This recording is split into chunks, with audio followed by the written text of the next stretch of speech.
Hello there, a very good morning. This is the Breakfast Rundown on TV1. I'm Therunee Karunaratne. As always, we're ready with this morning's top stories from here at home and around the world. You can stay tuned with us for the news in detail. With that, let's move on to the top local news item for this morning. The Ministry of Public Security says that it intends to deploy 500 newly recruited Special Task Force personnel to suppress organised crime as well as other types of crime in Sri Lanka. Minister of Public Security Ananda Vijaypala says that these new STF members will complete their training and report for duty soon. In addition, 4 police teams have been deployed to control the recent spate of shooting incidents that have been reported in the southern province of Sri Lanka. Furthermore, 2 special police teams have been stationed in Ambalangoda to tackle organised crime in the area. Meanwhile, the Consumer Affairs Authority says it will launch island-wide raids starting today to identify shops that sell goods at inflated prices. This program is being carried out with a focus on the upcoming festive season. Chairman of the Consumer Affairs Authority of Sri Lanka, Hemantha Samarakone, urges the general public to avoid being deceived by such vendors. And in more local news, the committee report on the misuse of ministerial residences for other purposes besides official duties has been handed over to the Presidential Secretariat. Minister of Public Administration Chandana Aberatna said that a decision regarding these official residences will be made in due course. Now, recently a 5-member committee was appointed to investigate and report on the use of official ministerial residences for economic purposes. Meanwhile, the Ministry of Environment has decided to initiate a program to establish local committees aimed at protecting small forests located across the island. Now, these committees will consist of residents of those respective areas who reside near such forests. Deputy Minister of Environment Anton Jayakodi said that the protection and maintenance of each small forest will be entrusted to these committees, which are expected to be established in the near future. On to another key local item for this morning now. The UK has imposed sanctions on former Sri Lanka Army commanders General Shavendra Silva and General Jagat Jayasuriya, Admiral of the Fleet Vasantha Karanagoda, and former LTTE military commander Vinayagamurthy Muralidharan, also known as Karuna Amman, for serious human rights violations. A statement from the UK government said, and I quote, "The UK government has imposed sanctions on 4 individuals responsible for serious human rights abuses and violations during the Sri Lankan civil war, including extrajudicial killings, torture and/or perpetration of sexual violence. The individuals sanctioned by the UK today include former senior Sri Lankan military commanders and a former LTTE military commander who later led the paramilitary Karuna group operating on behalf of the Sri Lankan military against the LTTE," unquote. Now, it added that the measures, which include UK travel bans and asset freezes, target individuals responsible for a range of violations and abuses, such as extrajudicial killings during the civil war in Sri Lanka.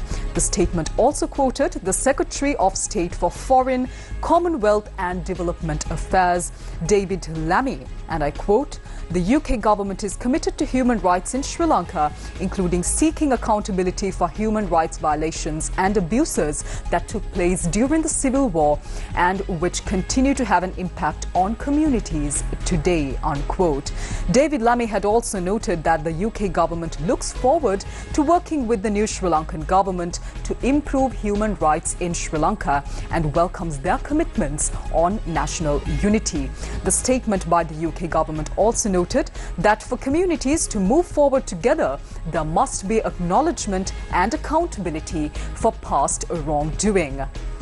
Now, the UK government also said that the sanction listings introduced yesterday will support this measure. They said, and I quote, "We want all Sri Lankan communities to be able to grow and prosper," unquote. The UK says it remains committed to working constructively with the Sri Lankan government on human rights improvements as well as their broader reform agenda, including economic growth as well as stability. The statement added, quote, "As part of our plan for change, the UK recognises that promoting stability overseas is good for our national security," unquote. Now, the UK has long led international efforts to promote accountability in Sri Lanka, alongside partners in the core group on Sri Lanka at the United Nations Human Rights Council, which includes Canada, Malawi, Montenegro, as well as North Macedonia. And finally, on to your weather news update this morning. The Met Department says that showers or thunder showers will occur at several places in the western, Sabaragamuwa, southern and northwestern provinces after 2 p.m. today. Fairly heavy showers above 75 millimeters can be expected at some places in the western, Sabaragamuwa and southern provinces. Several spells of showers may occur in the Uva and eastern provinces as well as in the Polonnaruwa district. Misty conditions can be expected at some places in the western, Sabaragamuwa, central and Uva provinces and in the Galle, Mathura and Kurunegala districts during the morning. And as always, the general public is requested to take adequate precautions to minimize damages caused by temporary localized strong winds and lightning during thunder showers. Let's move on to a key international news item for this morning now. US President Donald Trump yesterday issued an executive order declaring that any country buying oil or gas from Venezuela will pay a 25% tariff on trades with the US, while his administration extended a deadline for US producer Chevron to wind down its operations in the South American country.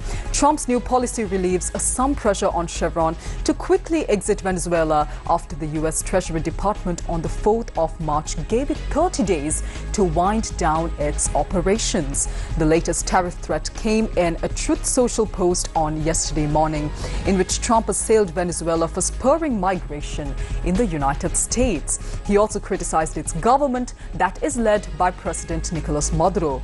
The tariff appears designed not only to strike a blow against Venezuela, but also against China, the US's main economic rival and the largest consumer of Venezuelan energy products. Later, at a White House cabinet meeting, Trump said he would also place tariffs on pharmaceuticals, automobiles and aluminium. Already on the 2nd of April, US trading partners are bracing for what Trump has termed as reciprocal tariffs, import duties that seek to match what other countries impose on US products.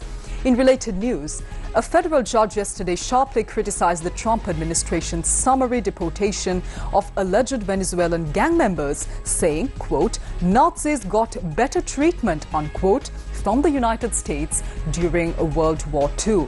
President Donald Trump sent 2 plane loads of Venezuelan migrants to a prison in El Salvador on the 15th of March after invoking an obscure wartime law known as the 1798 Alien Enemies Act, or AEA. James Boasberg, Chief Judge of the U.S. District Court in Washington, issued a restraining order that same day, temporarily barring the Trump administration from carrying out any further deportation flights under this particular act. Now, the Justice Department is seeking to have the order lifted, and a 3-judge U.S. Court of Appeals panel heard oral arguments in the closely watched case yesterday. Justice Department Attorney Drew Ensing said the judge's order represents an unprecedented and enormous intrusion upon the powers of the executive branch and enjoins the president's exercise of his war and foreign affairs powers. Meanwhile, Judge Patricia Millett appeared unconvinced and said the lower court judge was not disputing Trump's presidential authority, only the denial of individual court hearings to the deportees. And an appointee of former Democratic President Barack Obama said Nazis got a better treatment under the Alien Enemies Act. He also said they had hearing boards before people were removed, unquote. Shifting your attention to the Middle East now, Egypt has floated a new proposal aimed at restoring the Gaza ceasefire deal. As Palestinian health authorities said, Israeli airstrikes had killed at least 65 people in the enclave in the past 24 hours. The proposal that was made last week follows an escalation in violence after Israel resumed airstrikes and ground operations against Hamas militants on the 18th of March, effectively ending a 2-month period of relative calm after 15 months of war. Gaza health officials said Israeli airstrikes and shelling have killed nearly 700 Palestinians since then, including at least 400 women and children. Among those killed yesterday were 2 local journalists, Mohammed Mansour and Hussam Shabat, and this is according to information that was provided by medics in the area. The Palestinian Journalists Syndicate said at least 206 journalists have been killed by Israeli fire in Gaza since early October 2023, when the conflict erupted. There were no immediate Israeli comments with regards to this. And Hamas said several of its senior political and security officials had also been killed by Israeli attacks. The Egyptian plan calls for Hamas to release 5 Israeli hostages each week, with Israel implementing the second phase of the ceasefire after the first week. Hamas is still holding 59 hostages, with 24 of them thought to be still alive, among the more than 250 it seized on the 7th of October 2023 cross-border attack on Israel. Now, most of the rest have been freed in periodic negotiated exchanges. Both the US and Hamas have agreed to the proposal, the security sources confirmed, but Israel has not yet responded. Well, finally on to the sports news update for this morning. In sports, it's cricket. Delhi Capitals scripted a miraculous run chase against Lucknow Super Giants, chasing down 210 with 3 balls to spare in their opening IPL 2025 game in Visakhapatnam yesterday. Star finisher Ashutosh Sharma smashed 66 of 31 balls as DC recovered from 65 for 5 to win by 1 wicket. DC lost 3 wickets inside the first 10 balls, and key players kept getting out at regular intervals. Debutant Vipraj Nigam smashed 39 of 15, reviving DC's hopes before Ashutosh finished off with his heroics. Earlier, LSG made 209 for 8 in 20 overs, helped by whirlwind knocks by Nicholas Pooran, 75, and Mitchell Marsh, 72. The 27 rupee crore by Rishabh Pant majorly disappointed in his first game for LSG, getting out on a 6-ball duck.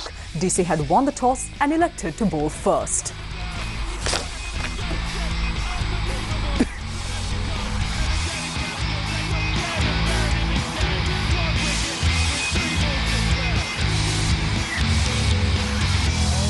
Oh my God, what a performance. That is absolute class batting.